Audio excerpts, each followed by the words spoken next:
some kind of expenditures to support or make the payments to the pension fund.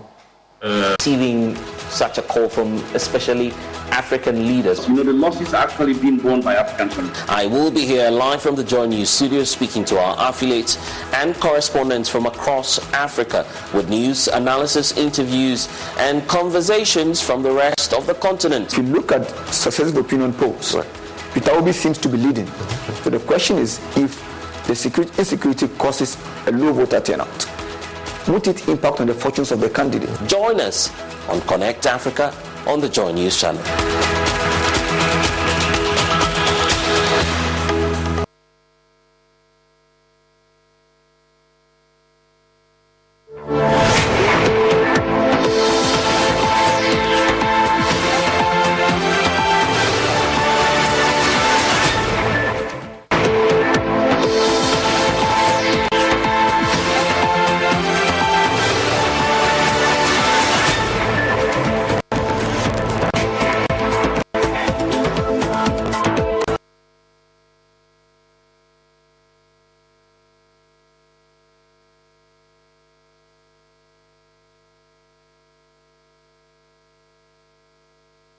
Hello, good morning. Welcome to Joy News Desk. My name is Aisha Ibrahim. Coming up this morning, Finance Minister hints of possible structural reforms under the IMF program. We'll tell you about what he's been saying about the school feeding program and the livelihood empowerment against poverty program as well. NDC's candidate also in the Ascent North parliamentary by-election says the decision by the court to have his latest case heard on a daily basis does not scare him.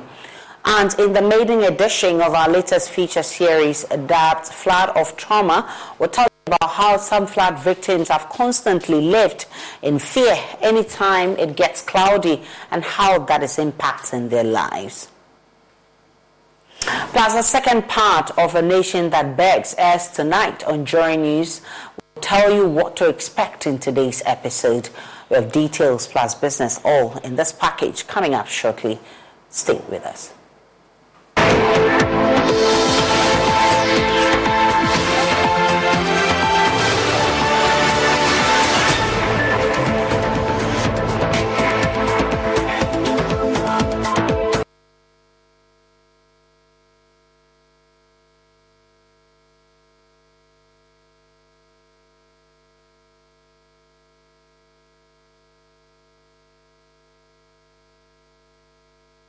The NDC's candidate in the Ascent North by-election, James Dachi-Kwesi, has described the schedule of hearings into the criminal case against him as a ploy by the executive to intimidate him. On February 12, 2022, the state charged Mr. Kwesi with 5 counts: deceit of a public officer, forgery of a passport, knowingly making a false statutory declaration, perjury and false declaration. The court, presided by Justice Mary Ekwe-Janzu, has announced that the case will be heard on a day-to-day basis beginning Tuesday, June 20. Reacting to the latest twist, James Dachi-Kwesi says the development does not scare him. I said it. Even if they want to give me a bedroom in the court, I still know will still wait for me. If they want me to see me in court every hour, which means I can't leave, they should give me a chamber to sleep there. I'm still going to stand strong and tall and fight for my people. So for JM and Mahama and those guys, they all understand. They all understand what I want to do for Ascent and what I want to do for Ghana. Why are we frustrating our own kind? Say 27th.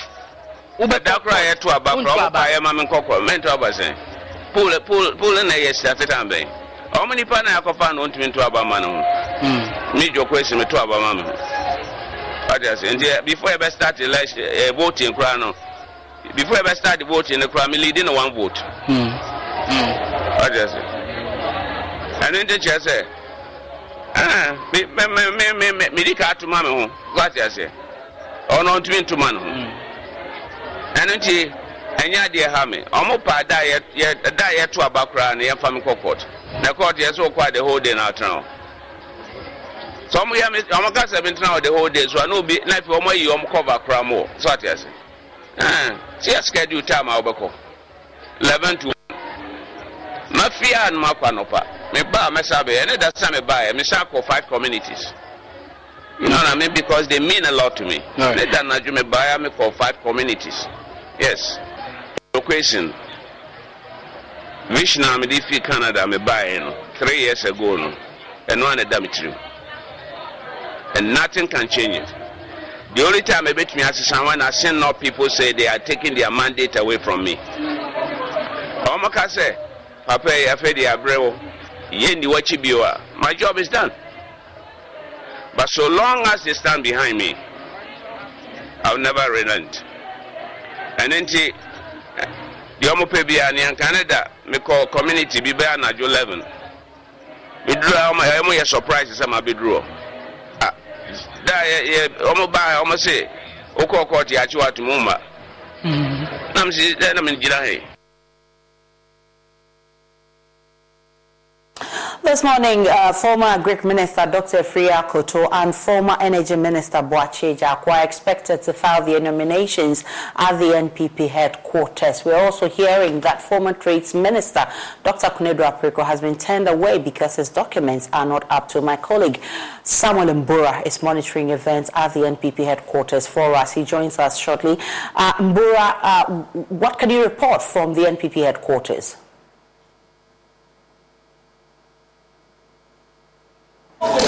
So, as at the moment, as you indicated, Dr. Konedu Apriko has been turned away because his documents were not complete. So the elections committee has asked that he goes to complete the documents and then return.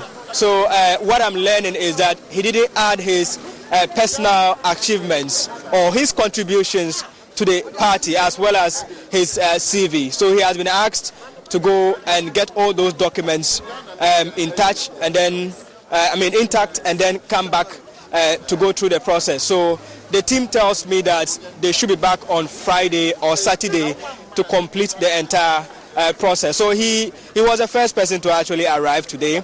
And today we are expecting 3 of them to come and file their nominations. The former Energy Minister Boakye Jarko is supposed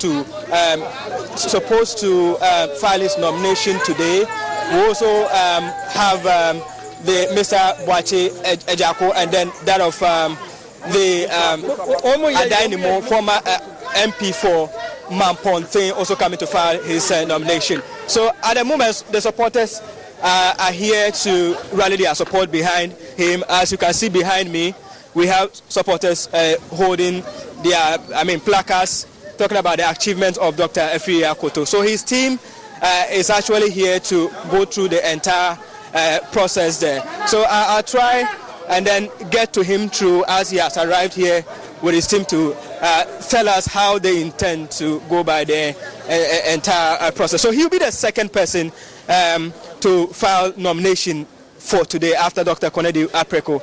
But we know that the first person to file process in this entire elections in the MPP was the former Trades and Industry Minister, Mr. Alan Chamantin. We also had the Vice President filing his yesterday. So let me just get closer to the former Trades Minister, find out from him what he and his team have here to offer. So he's just getting down from the car. I'll try and find out from him what he makes about that. So that is him. Good morning, sir. Welcome to Joy News. You are live on Joy News. Thank you. What do you have to tell us, you and your team? Let me meet my chairman, please. Yes. Okay. So if you could exercise. All right. So he'll be granting the interview right after the filing of the nomination. So he and his team, they are here already. They are expected to go and meet the elections committee of the MPP, and then they'll come back and address us. So later in the day, we are expecting Mr. Adainimo to also, Boakye Jarko to also come and join the entire process here. So that is the situation here, Aisha. If you have further questions, you can ask. If not, you take over from me from the NPP headquarters. Well, that's Samuel Mbura at the NPP headquarters, and you see it's a charged atmosphere with the former Agric Minister Dr. Akoto Free are going in to file his nominations. We'll definitely go back, as we're hearing that former Energy Minister Boakye Ejiakor will also be filing his nominations. Definitely we'll be going back to the NPP headquarters and bring you more as and when we get it. But right now, Finance Minister Ken Ofori-Atta is hinting at structural reforms under the IMF program, briefing the media about the latest on Ghana's program and government's ambitious growth agenda. Ken Ofori-Atta said the school feeding budget will be increased, and he adds that payment of bi-monthly stipends to households under the Livelihood Empowerment Against Poverty program LEAP will also be doubled. Ghana. In line with our tradition of compassion and care for the underprivileged, we expect to strengthen social protection through increases in social spending to protect the most vulnerable and the poor from the impact of adjustment under the program. Recall that the 2023 budget already made specific provision for 1, doubling the LEAP payment per beneficiary household from 45 cedis per month to 90 cedis, with progressive increases in the number of beneficiary households from the current 344,185 households. Coverage will be expanded to all 2.5 million extremely poor individuals by 2024. We plan that by end September 2023, an indexation mechanism will be introduced in the LEAP program to prevent erosion of value over time. Increasing the budgetary allocation for the school feeding program to compensate for higher costs of meals and also to ensure more efficient management of the program. Increasing the capitation grant over time as part of measures to improve foundational learning. Part 1 was the genesis. Part 2 is captioned Hero to Zero. In Part 2 of A Nation That Begs, we'll tell you how Ghana, Africa's top producer of gold, moved from being a hero in the Eurobond market to begging for debt relief in both domestic and international capital market. Less than 3 years after becoming a trailblazer, Ghana has been sent packing from the Eurobond. We'll take you on a ride and tell you how, after several months of refusal, the government eventually took a sharp U-turn to seek a bailout support from the IMF. As foreign liquidity began to dry up, exposing the weakness in Ghana's economic fundamentals, the only option was for Ghana to turn to the IMF for a bailout package. Professor Bopin sounded the alarm bells. He said going to the IMF was inescapable. I personally don't think that the IMF is a long-term solution to our problems. And the reason I say so is that we've been there 16, 17 times. Is that okay? And practically every 3 years and some few months, we've had to go to the IMF and all of that. But as we always say, what takes us to the IMF has to do with the fundamentals. And as we sit right now, everything points to that. The calls to register for an IMF bailout became intense. After seeing Article 4, after seeing the COVID report, Article 4 2019 and the COVID report, and seeing the fiscal gap which is there, that was when I expressed the view that maybe it's time for us to go, that's how far back, to go to the fund, because it's not just about COVID. But we got all the COVID money, as I said already, and we could have used it to make a correction, because the COVID money we got for ECF was 913 or so, million US dollars. Here you're talking about 6 billion. Why was it not sufficient to do the correction? Something fundamentally wrong. Government's position was very simple. No IMF program. It has so much hope in using domestic means to turn the nation's economic fortunes around. We are not going to the IMF. Whatever we do, we are not. The consequences are there. We are a proud nation. We have the resources. We have the capacity. Don't let anybody tell you. In the raging storm, Finance Minister Ken Ofori-Atta was insistent that government wouldn't subscribe to an IMF program. If because of political pride and the rest of them we don't want to go, that is a different thing altogether. It should not be our first resort. But we have not demonstrated that on our own we'll be able to impose a fiscal consolidation that would elicit the appropriate response from duty bearers. as perhaps we have seen in our relationship with the fund. If we could do that, why not? For 60-something years of independence, we can't keep going to the IMF. Anytime we go to the IMF, I feel that I feel we've lost something, right, as a sovereign country and the rest of them. But the IMF doesn't impose itself on any country. Through countries' own actions and inactions, mismanagement of the economy and the rest of them takes them to the IMF. So if we arrive at that point where homegrown solution has probably failed to get at the same result, we'll do that. I believe that in 2014, when the government made a call to the IMF, it wasn't because it was their first resort, right? Yeah, the fundamentals dictate so. My position has always been, once the government... So you heard Dr. Akoto Efriye a while ago at the NPP headquarters saying that he wanted to address his chairman. So we will take you live to the NPP headquarters because right now he's about to address his chairman. Chairman of the party in Greater Accra, Mr. Alfred Boyd.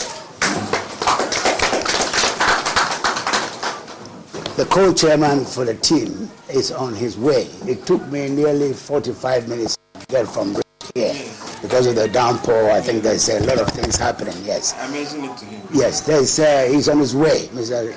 Kenwood Luo. So he will join us very soon. And then, of course, the coordinator of my national campaign, Peter, your own good friend, is here.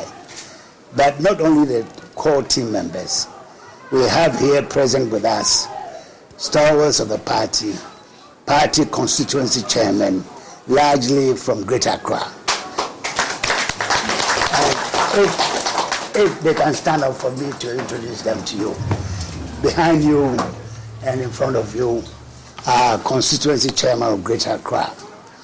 We didn't make any effort to invite people around the country, as you've seen here recently. But I can tell you that amongst those who are here are people from Kumasi, from Tamale, from Wa, from Bolga, and from the Volta region. These are all stalwarts of the party who are here to support what I'm here to do today. So I'm in your hands as to how we go about the procedure for submitting our documents to you. And thank you very much for the space.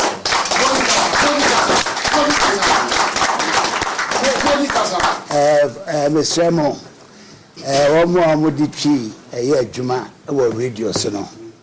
The Bessem Mecano tree, Emma, almost said the Roman Tibofuno so at the Intia, Maba Party headquarters. The Baha and Opea, Muti say, Bear now Jimmy Sunny, a man for Bika, it's Pam home, EG Sika, Eba party officer, ever told forms of Bremy. Some feeling I mean, as flag bearer of the party. The buy no sono. Let's say or da or more day chairman or da some boy meet me cassette many. Intermediate to mo. And here forms in mono. Now, never be brain or saying, ya or more, a war party, more moody, a kind. There was 16 regions. I war May Muna.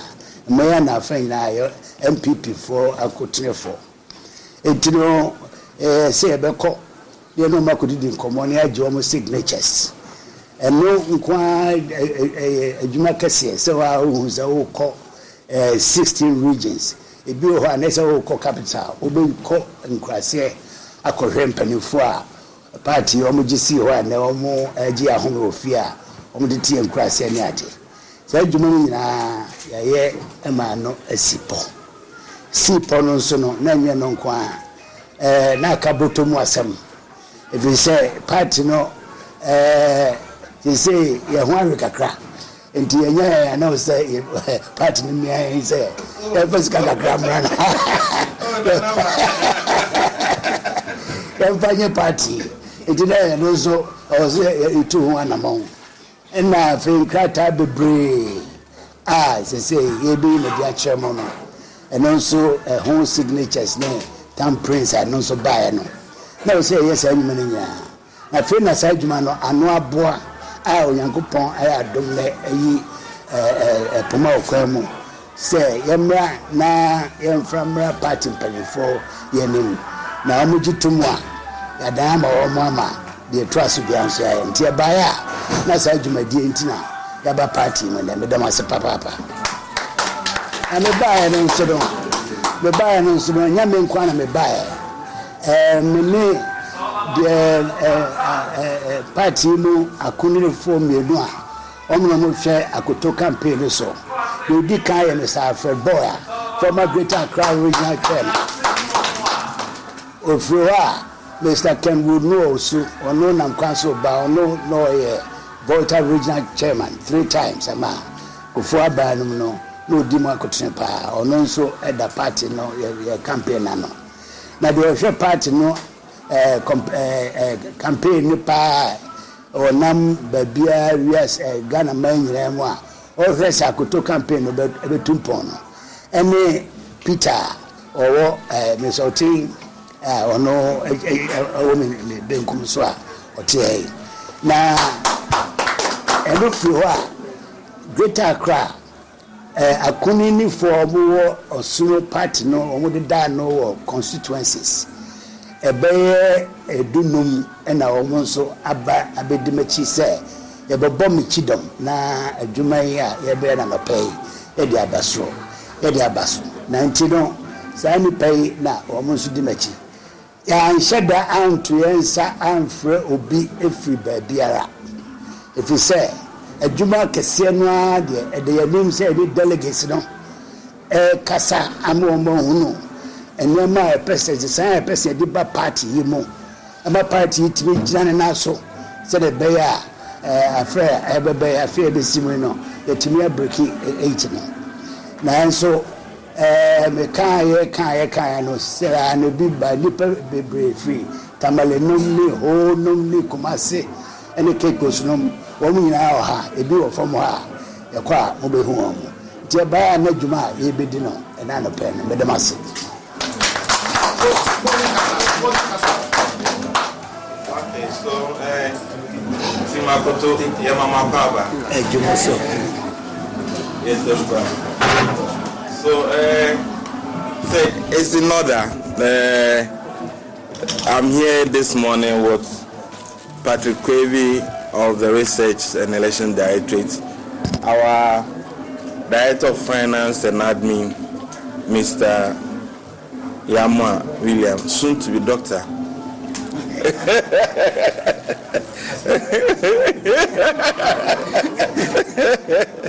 my good self. I mean, we've made us a family. So, on behalf of the committee is chaired by Right Honorable Professor Michael Quay. He is assisted by Madame Rita Talata Sobai, second vice chairperson, and Madame Adelaide Ahre, known among many as Auntie Few. And then the chairman of the Council of Elders, Honorable Hackman Owusu-Ajiman. We also have the chairs of the Standing Committee of the National Council. So we have the chairman of the Finance Committee, Mr. Sesha Bankwa. We have the chair of the Legal and Constitutional Committee, Mr. Frank Davis. We have Lord Kome, who chairs the Organizational Committee, Honorable Obiama, who chairs the Research Committee, and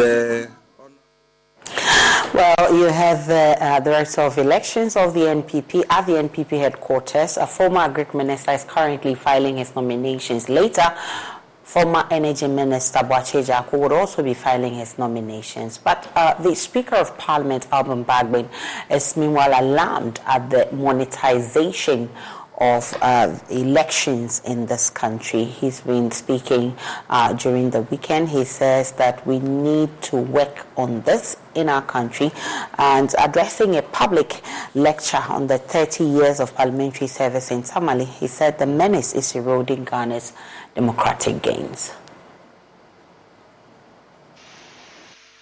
There is no doubt that a lot of progress and achievements have been made in the democratic practice in Ghana.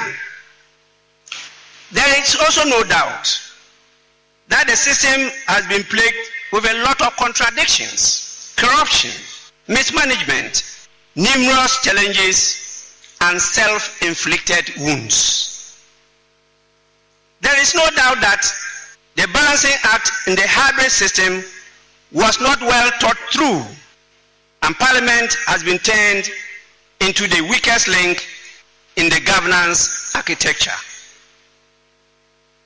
There is also no doubt in the minds of objective observers that Ghana is backsliding in its democratic journey.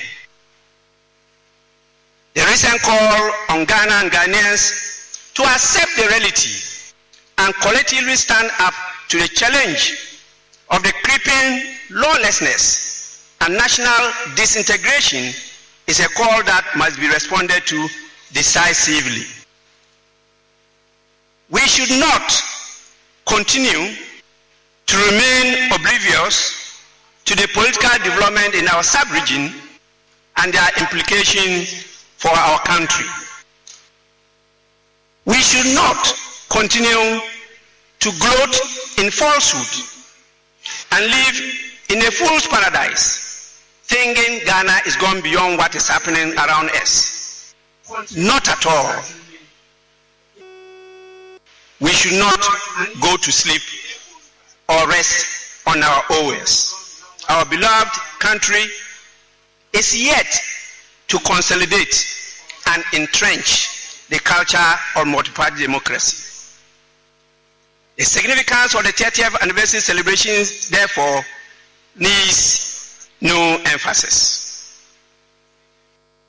Despite government's many promises of ensuring floods do not continue to wreak havoc in flood-prone areas, some persons say they live in fear at the gathering of the rains because every drop in their vicinity results in floods affecting their property and health, aside the emotional torture they endure until the waters recede. Hannah Odame has been speaking to some of them in our feature series titled Floods of Trauma. Another big problem is that of poor drainage in our towns and cities, which leads to flooding during the rainy season. It is time to deal with these long-term problems and find long-lasting solutions, and we're doing just that.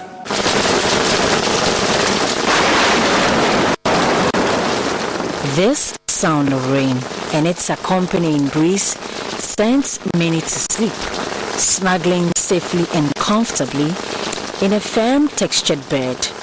For others, however, it is an announcement of despair. Because these days, when it rains just between 2 to 3 hours, then we get afraid. This has been Irama's fear for years. The gathering of the clouds does not bring she and her family any joy. They rather experience fright, confusion, and palpitation. It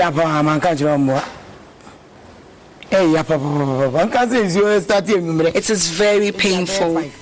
I must tell you how I honestly feel about this situation. When it begins to rain around 5 p.m. and continues till around 8 p.m., we all get anxious. We get scared even to put our heads on our beds, and yet we are helpless because we seem not to have any solution. All we can do is to watch the rains drain into our rooms.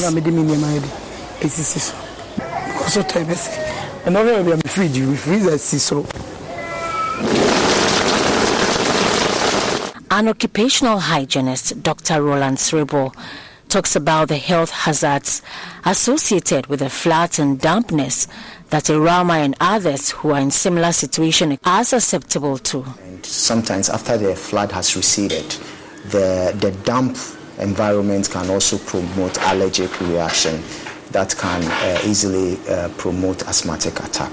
So in effect, these are some of the things that flooding can cause. And let's not forget, malaria is also knocking on our doors after flooding, because after flooding we realize that there may be stagnant waters within our community, and this can promote the breeding of mosquitoes. And we know the mosquitoes are the vectors of malaria, so by so doing, malaria infection can increase during this time of flooding.